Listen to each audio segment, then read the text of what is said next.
Hi, welcome to the No More Sex Shame video series. Today we are talking with Saul of Hearts about his journey through Catholic school up to being naked and making love in the forest. Saul, thanks for doing this. Absolutely. It's great to talk with you. So, tell me, I have the sense that you have a really interesting kind of story and backstory and current life. How has sexual shame kind of played a role in that? I would say that sexual shame has made it take a lot longer to become the person that I want to be than I think would have happened if I had been sort of raised in a more sex positive environment. But for the longest time growing up, particularly as you mentioned in a Catholic family and going to Catholic school, it appeared to me that there were very specific roles that I had to fit into in order to be at a point where I had a healthy sex life. And for the most part, those were the typical, gender roles and relationship structures that that I was surrounded with growing up. And I think there was a part of me that always knew I felt differently, but I really didn't see a way to express that or to find the people who shared my perspective.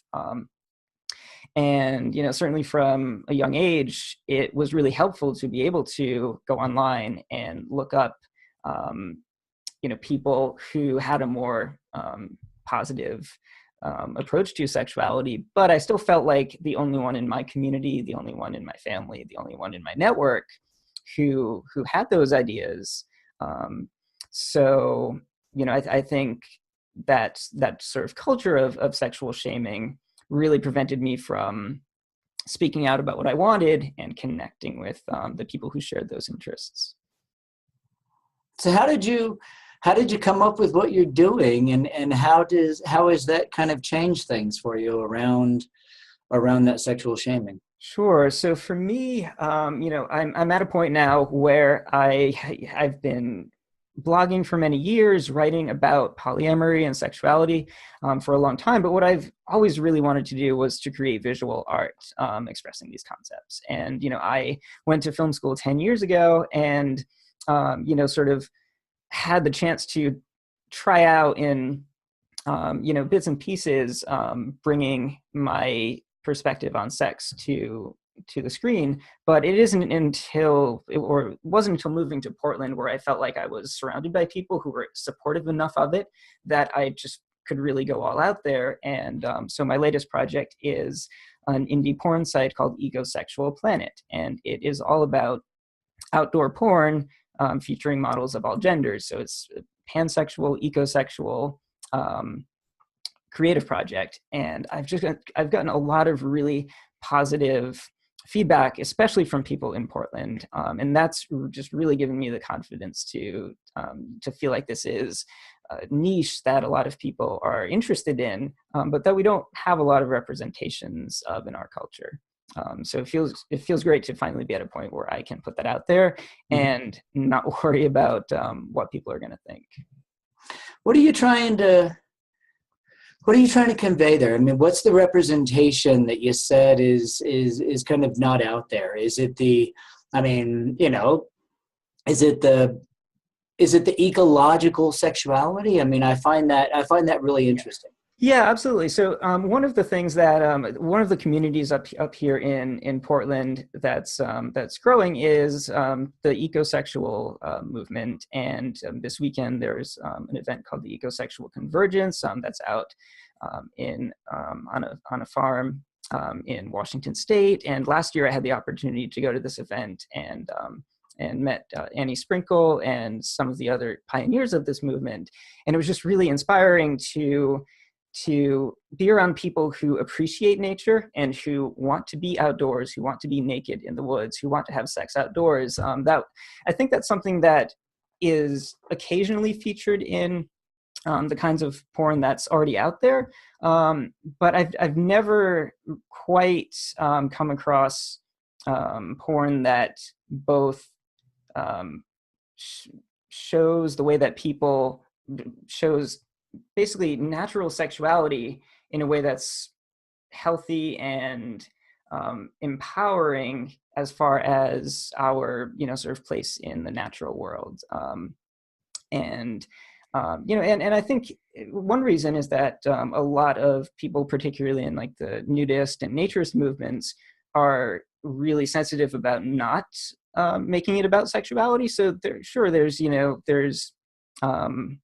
I think there's a lot of imagery around nudism outdoors, but I don't think there's as much about sexuality, and that's something that I really want to work on putting out there. Yeah, it's funny you bring that up. I mean, I've had a bunch of conversations lately with folks who talked about the way that they felt like nudists were kind of shaming people around sexuality, and I guess I understand that, the nudist or it feels so vulnerable to that attack that they have to take that kind of stance. Sure. But then it results in that kind of backlash. As I looked at some of your images, and I looked at some of the photos and stuff that you have, one of the things that stood out to me, kind of from what you said, was that the nature, the environment, the forest, the trees were as much they were characters in the photos as much as the naked people. Sure. And I think that, I guess, would be the difference from, just photos of naked people out in the forest, because you're making it a relationship and an interaction between these performers and the world around them, in a pretty powerful way. Until you were kind of talking about that, I didn't realize that had come through for me. Yeah, and it definitely took me a long time to get to that point. I'd always, going to film school, I was often behind the camera, so it took me a long time to feel like I could step out there in front of the camera as well. And I really do want to feature a lot more performers on the site. It's still new, but I'm hoping to do a lot more shooting this summer. In the very short window of time here in Portland, that is nice enough outdoors to do that. Right, there is that. That's the price you pay, I guess, for living in this kinky city, is the rain, the gloom, and the gray. So, one of the things that I really kind of always ask is, the things that led you to the place where you were really kind of able to overcome those early sexual shaming experiences.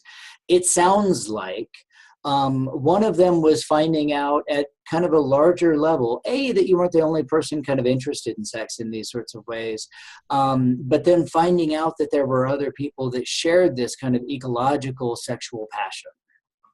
Sure. Yeah. And for me, I mean, I've explored a lot of different subcultures in the world of sexuality, from kink to going to Burning Man and seeing all of the different ways that people express themselves there. But I was always really hesitant to really step fully into it, and I think that's where some of that sexual shame impacted me, whereas I was always worried that I would be in a situation or a setting and, someone would be there with a camera, and then 10 years down the line, when I was trying to get a job or, publish a book or do something, mainstream, that, this would, come back out to impact that. And I for me, that's where a lot of that sexual shame came from the sense of, well, who's watching, and what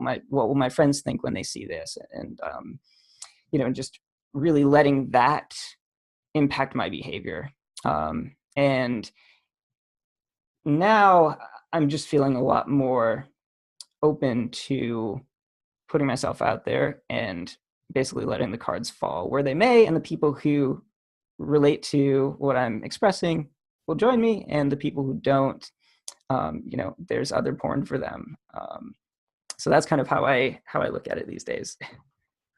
And now you're one of the people that is modeling that, and because there are people out there looking at this video probably, and there are people out there that are looking at your site and looking at the images that you make, and they've got some of the same thoughts and fears and shames that you had years ago, and now you get to help them get past it the way folks helped you. That's awesome. Absolutely.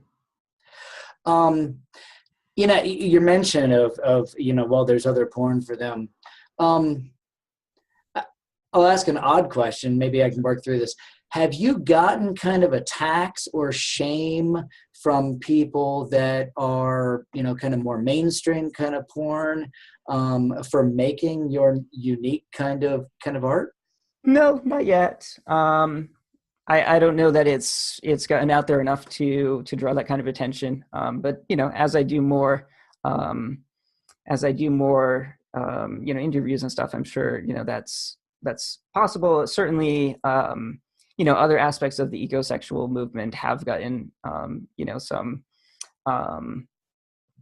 sort of, you could say, I don't know, judgment or ridicule in articles that I've read. But there are so many people out there blazing the trail now. I already mentioned Annie Sprinkle, and there's a lot of other performance artists who are really moving forward with this. So I feel like in some ways that's kind of like the people blazing the trail, and I'm kind of trying to follow in their footsteps a bit, and I think that makes it a little easier to be part of a movement that already has an identity. That's fabulous. Saul, thank you. I really appreciate you doing this. Yeah, absolutely.